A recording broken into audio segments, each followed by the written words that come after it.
Halo semuanya, gue Arif. Selamat datang di Mr. Falcon, paling kontroversial. Di channel ini gue akan jadi radar terhadap kalian semua, trik penipuan dunia online yang marak di dunia digital. Halo semua, gue Dwi, host kedua kalian di Mr. Falcon.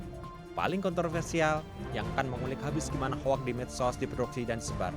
Siap-siap ya, karena banyak yang sengaja disetting sedemikian rupa buat bikin gaduh. Penipuan online atau online scams adalah segala bentuk kejahatan yang memanfaatkan teknologi digital untuk menipu korban, termasuk lewat aplikasi palsu, phishing, deepfake, investasi bodong, hingga modus seperti lowongan kerja palsu atau juga fake e-commerce. Apa itu hoax di media sosial? Hoax di media sosial adalah informasi palsu atau menyesatkan yang dibuat dan dibagikan secara masif dengan tujuan membentuk opini publik atau memicu keresahan. Media sosial kini bukan hanya tempat berita, tapi juga lahan subur buat fabrikasi narasi. Meski tidak ada statistik jumlah hoax secara spesifik, tapi kita bisa bandingkan dengan data global. Fraud digital meningkat tajam, dan Indonesia termasuk yang tertinggi secara rasio, sekitar 6,02%, bahkan melebihi tingkat global.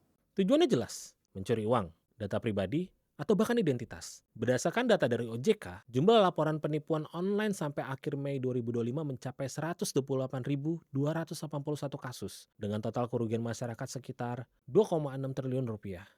Dari dana itu, hanya sekitar 163 miliar yang berhasil diblokir dari rekening penipu. Jika dilihat lebih luas, sejak November 2024 hingga pertengahan Agustus 2025, laporan yang masuk meningkat menjadi 225.281 laporan dengan total kerugian melonjak hingga ke 4,6 triliun rupiah. Meski begitu, dana yang diblokir baru sekitar 349,3 miliar rupiah.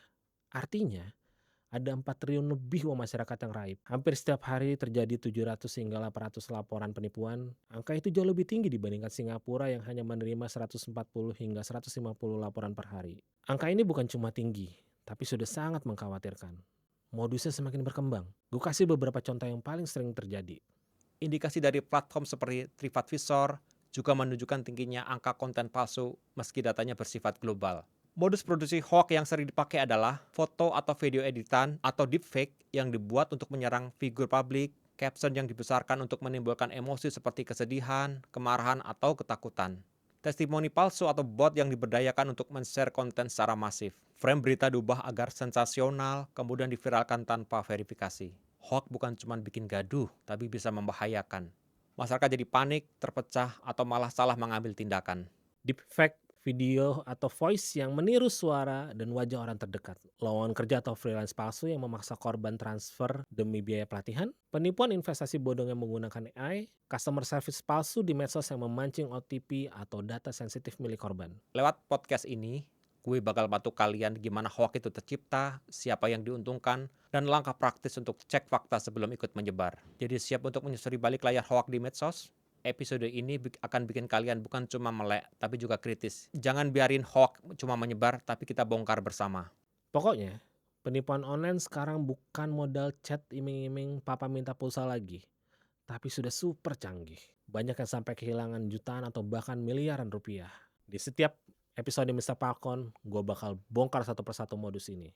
Lengkap dengan cara menghindarinya. Jadi, tetap di sini ya.